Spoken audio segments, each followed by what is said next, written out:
आज मैं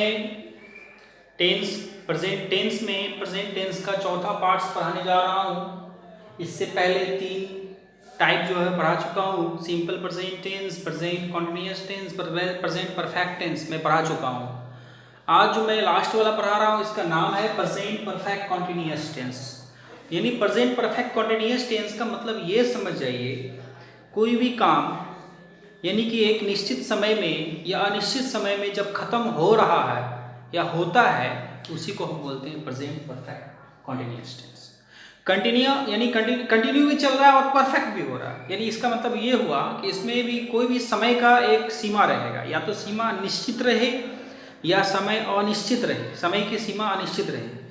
इससे पहले भी मैं टेंस का जो बहुत सारा टाइप पढ़ा चुका हूँ। आप इसे हमारे प्लेलिस्ट में जाकर के इसे देख सकते हैं और समझ सकते हैं। अगर कोई भी प्रॉब्लम हो तो उसे कमेंट सेक्शन में लिख के कमेंट अपना प्रॉब्लम बताइएगा। तो देखते हैं पहचान इसका। तो पहचान में देखते हैं जिस वाक्य के क्रिया के अंत में, जिस वाक्य के क्रिया के अंत में रहा है, रही है,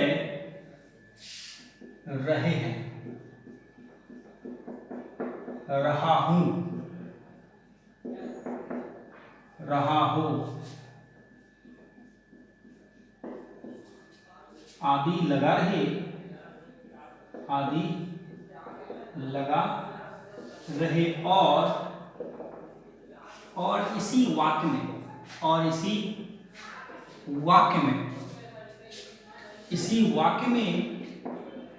समय सूचक है।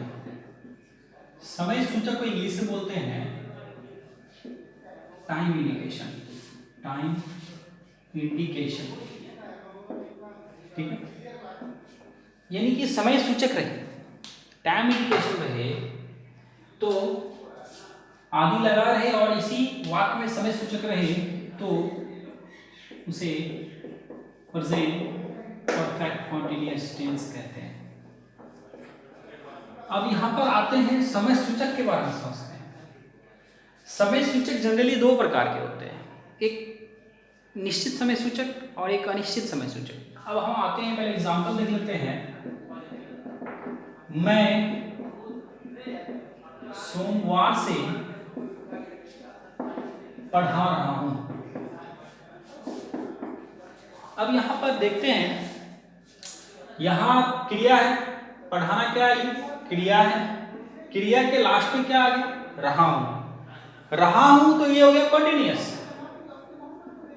रहा हूं ये हो गया कंटिन्यूअस। और सोमवार से, ये जो सोमवार से आ गया इसी को बोलते हैं समय सूचक। समय सूचक यानी कि जिस वाक्य में रहा है, रही है, रहे हैं, लगा रहे, इसके अतिरिक्त समय सूचक आ जाए तो उसी को बोलते हैं present perfect continuous tense. Clear? इसको बनाने के नियम देखते हैं। मैं का हो गया आई, और इसमें generally present perfect continuous tense में जनरली हेल्पिंग वर्ब के रूप में हैज बीन, हैव बीन का प्रयोग होता है। तो पता है आई के साथ हैव लगता है और आई हैव बीन, और बिफोर पढ़ाना, पढ़ा रहा हूं को टीच, और रहा हूं के लिए आई हैव बीन टीचिंग। सोमवार है, सोमवार का मतलब हो गया निश्चित चीज है, सिंस मंडे। ये निश्चित समय सूचक है। निश्चित समय सूचक के साथ सिंस लगता है और अनिश्चित समय सूचक के साथ फॉर लगता है। अब हम देखते हैं सिंस और फॉर स्ट्रक्चर नोट में देख लेते हैं।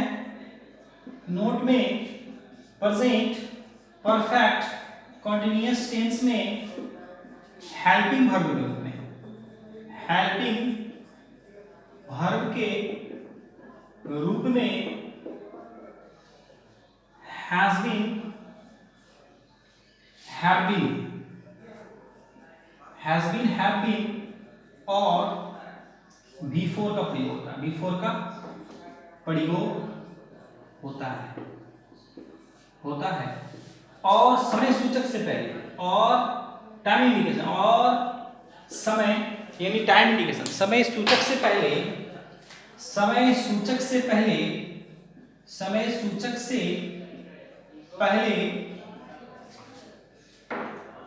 सिंस या फोर का प्रयोग होता है। SIN से सिंस या FOR फोर का प्रयोग होता है।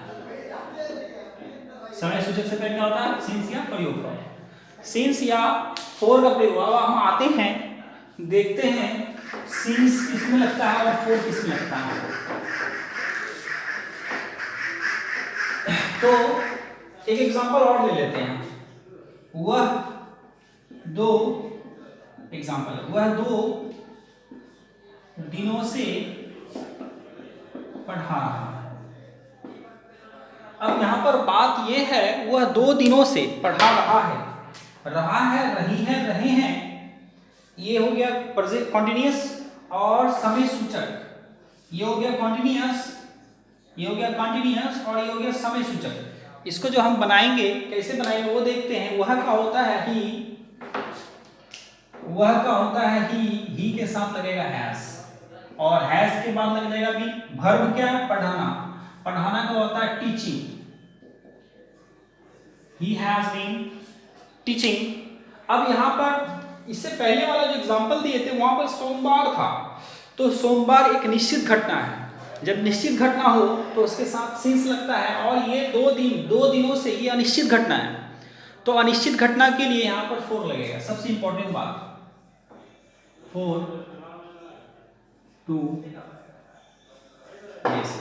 अब हम ये जो प्रेजेंट परफेक्ट कॉन्टिन्यूअस टेंस है, प्रेजेंट परफेक्ट कॉन्टिन्यूअस टेंस में सबसे इंपॉर्टेंट बात ये है कि इसमें समय सूचक को देखते हैं। कहाँ, किसमें कौन सा सिंस लगेगा, किसमें लगेगा फोर, ये डिपेंड करता है समय सूचक में। अब समय सूचक तो जनरली वो 2 प्रकार के होते हैं। समय सूचक जो है जनरली 2 प्रकार के होते हैं। एक होता है निश्चित समय सूचक और एक होता है अनिश्चित समय सूचक। तो अब हम देखते हैं सिंस किसके साथ लगता है, फोर किसके साथ लगता है? SINC since. सिंस देखते हैं किसके साथ लगता है। सिंस का प्रयोग निश्चित समय सूचक के साथ किया जाता है। निश्चित समय सूचक के साथ किया जाता है।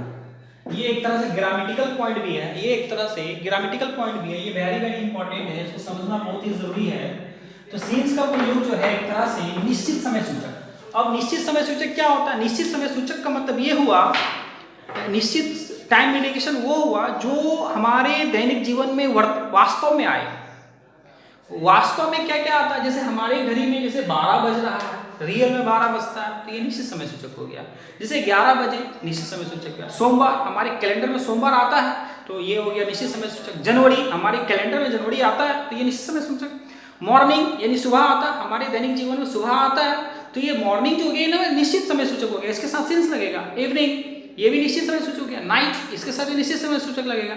जैसे बोलेंगे 5 नवंबर, तो हमारे कैलेंडर में 5 नवंबर का महीना आता है 1987, तो ये हमारे कैलेंडर में 1987 आया है, यानी 1987। ये सब जो निश्चित समय घटना, तो निश्चित समय घटना के साथ सिंस लगता है। अब हम आते हैं, देखते हैं एग्जाम्पल में देख लेते हैं निश्चित समय सिंस का प्रयोग। निश्चित समय एग्जाम्पल में देख लेते हैं। महीना का नाम जैसे कि जनवरी, FEBRUARY, फरवरी, MARCH, मार्च। जनवरी, फरवरी, मार्च, ये हो गया महीना का नाम। दिन का नाम में आगे Sunday, SUNDAY Sunday, MONDAY Monday, TUESDAY Tuesday, और बहुत सारा होता है। जैसे समय, घड़ी में जो समय बचता है, जैसे 2 बजे, 4 बजे, 5 बजे, ये सब निश्चित समय सूचक के साथ आता है। ये सब किसके साथ आता है? निश्चित समय सूचक। ये सब अगर वर्ड रहा तो इसके साथ लगेगा सिंस। और भी देखते हैं, जैसे ईस्वी का नाम, ईस्वी में जैसे आ लिया 2020, 2021, 1987, 1985, ये सब जो है निश्चित समय सूचक, ये सब के साथ सिंस लगेगा। और भी एग्जांपल देख लेते हैं, जैसे कि हम ले लेते हैं, जैसे हम ले लिए सुबह, शाम, दिन, रात, ये सब जो, ये सब के साथ निश्चित, ये सब आता है हमारे कैलेंडर में, ये सब आता है। जनवरी आता, फरवरी आता, मार्च आता, संडे आता, मंडे आता, 2 बजे, 5 बजे, 5 जनवरी, 10 जनवरी, ये सब आता है। ये सब निश्चित समय सूचक है। जो हमारे कैलेंडर में आए उसके साथ हम लगाते हैं सिंस, जो हमारे घड़ी में बजे उसके साथ लगाते हैं सिंस। अब आते हैं 4। जनरली अब देखते हैं 4 का प्रयोग, FOR 4 का प्रयोग किसमें क्या आता है? 4 का प्रयोग जो है, FOR 4 का प्रयोग, 4 का प्रयोग अनिश्चित, 4 का प्रयोग अनिश्चित, यानी जो निश्चित ना हो, अनिश्चित समय से, अनिश्चित समय के साथ किया जाता है, के साथ किया जाता है। अब हम आते हैं, अब अनिश्चित समय क्या होता है ये देखते हैं। अनिश्चित समय जैसे कि हम, जैसे एग्जांपल में ले लेते हैं, 2 दिनों से, 5 घंटों से, 5 घंटों से, 4 दिनों से, ये सब जो है अनिश्चित समय का। और देख लेते हैं, जैसे हम ले लिए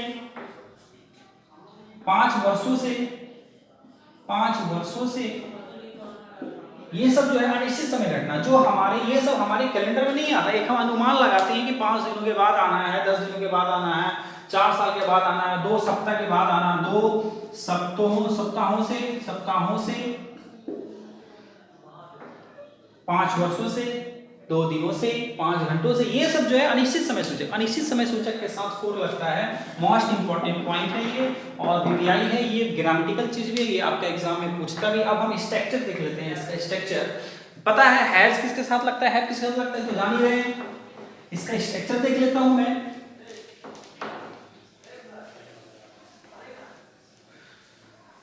तो इसका स्ट्रक्चर में आते हैं, जैसे स्ट्रक्चर, STRUCTUR, स्ट्रक्चर देख लेते हैं।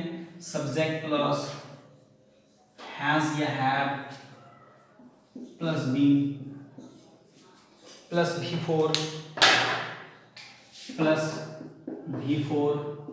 प्लस ऑब्जेक्ट प्लस सिंस या 4 प्लस T से टाइम, I से इंडिकेशन। मोस्ट इंपोर्टेंट, T से टाइम, I से इंडिकेशन। यही हो गया आपका प्रेजेंट परफेक्ट कॉन्टिन्यूअस टेंस का बेसिक चीज। और present perfect continuous tense generally exam में एक फिल इन द ब्लैंक्स के रूप में रहता है, और ये मोस्ट इंपॉर्टेंट 12 क्लास के लिए भी इंपॉर्टेंट है।